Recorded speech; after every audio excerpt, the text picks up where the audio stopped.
Davis. Welcome to another Don't Know Much About Minute. People ask me two questions all the time. Why don't we know much about history, and why is so much of America's history hidden?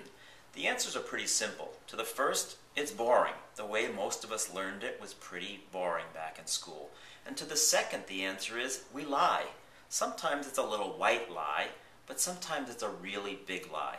I came across an example of that recently while I was doing some research in Florida. I visited a recreation of a Spanish village. It was really wonderful for the most part, the kind of place I recommend that parents and teachers take their kids to get them excited about history. People in period costume really knew their stuff.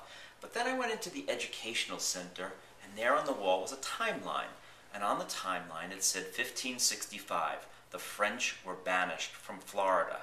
Well, that's a huge lie. The French weren't banished, they were murdered. They were wiped out in a massacre. And they were killed because they were Protestant. They were killed by the Spanish, who were Roman Catholic. It was one of the first religious massacres in American history.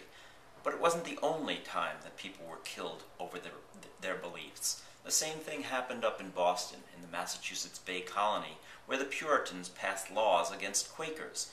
And 4 Quakers were actually executed by hanging. One of them, Mary Dyer, was a woman who came back to preach her Quaker beliefs because she believed she had the right to do it. So they told you that the Puritans came for religious freedom, and that's true, but it was their own, not anybody else's. And that's the point here. We need to have the whole story, not just the tidy part.